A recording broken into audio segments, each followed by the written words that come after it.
एक सच्चा मित्र। एक जंगल में एक हिरण और एक कौवा रहते थे। दोनों गहरे दोस्त थे। दोनों एक दूसरे की मदद करते हैं और दिन गुजारते हैं। एक दिन हिरण एक सुनसान खेत में चल रहा था, जबकि कौड़ी भोजन की तलाश में गई थी। तभी लोमड़ी ने हिरण की ओर देखा और मन ही मन सोचा कि इतने स्वस्थ हिरण का मांस तो बहुत स्वादिष्ट रहा होगा। मैं हर हाल में उसका मांस खाऊंगा। लेकिन वह जबरदस्ती ऐसा नहीं कर सका। लेकिन उसे मारने के लिए उसे बुद्धि का उपयोग करना होगा। ऐसा सोचकर वह हिरण के पास गया और बोला, हिरण भाई, इतने बड़े जंगल में मेरा कोई साथी नहीं। अगर तुम मेरे दोस्त होते तो बहुत मजा आता। लोमड़ी की बात से हिरण बहुत खुश हुआ। उसने लोमड़ी से दोस्ती कर ली और घर लौट आया। और अगले दिन उसने अपने दोस्त कौवे को यह बात बताई। लेकिन कौवे ने उससे कहा, देखो मित्र, लोमड़ियों पर भरोसा मत करो। तुमने उससे दोस्ती करके बहुत बड़ी गलती की है, इसलिए हमेशा सावधान रहो। कौवे की बात सुनकर हिरण चुप रहा। एक दिन लोमड़ी ने हिरण से कहा, मुझे थोड़ी दूरी पर एक घास का मैदान दिख रहा है। अगर तुम मेरे साथ वहां जाते तो जी भरकर घास खाते। लोमड़ी की बात सुनकर हिरण उसके साथ बाहर आ गया। लोमड़ी ने हिरण को पकड़ लिया और तुरंत एक दाना दे दिया। हिरण ने पेट भर खाना खाया और लौट गया। एक दिन हिरण खेत में आया और उसने भरपेट भोजन किया। एक दिन खेत के मालिक को पता चला कि कौन कौन से जानवर आए दिन उसकी फसल खा जाते हैं। गायब होना। इसलिए उसने अपने खेत में जाल बिछाया। अगले दिन जब हिरण खेत में आया तो जाल में फंस गया।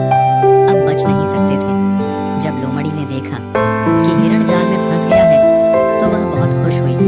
हालांकि अगर हिरण को किसी रूसी ने मार दिया तो वह उसकी हड्डियां खा लेगा त्वचा खाओ। हिरण जाल में फंस जाता है और डर जाता है और लोमड़ी से कहता है, मित्र, मैं फंस गया हूँ, मुझे यहाँ से बचा लो। परंतु दुष्ट लोमड़ी ने कहा, मुझे क्षमा कर दो, जाल चमड़े का बना है। आज शनिवार है, इसलिए मैं अपने दांतों पर लगी जाली नहीं काट सकता। यह कहते हुए लोमड़ी लुढ़क गई और फसल के खेत में छिप गई और इंतजार करने लगी कि रूसी वापस आएगा और हिरण को मार डालेगा।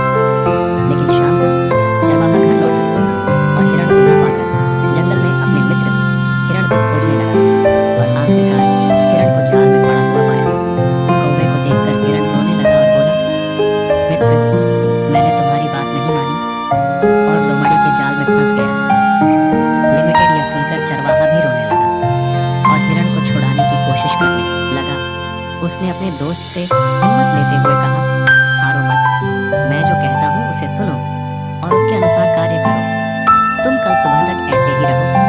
कल जब रूसी तुम्हारे पास आएंगे तो तुम घुटनों के बल लेटे होगे, मानो मैंने कोई मरा हुआ जानवर खा लिया हो। मैं तुम्हें झूठ बोलकर चूम लूंगा। जैसे ही रूसी तुम्हारे शरीर से जाल हटाएगा, तुम्हें मरा हुआ समझकर मैं पेड़ पर गिर जाऊंगा और चिल्लाऊंगा। तुम तो ऐसे ही भाग जाते हो।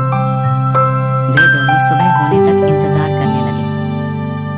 अगली सुबह जब रूसी आया तो उसने हिरण को अपने जाल में मृत पाया। वह बहुत खुश हुआ और उसने हिरण के शरीर से जाल पूरी तरह खोल दिया। इतने में गौर काका भाग गए और हिरणी भाग गई।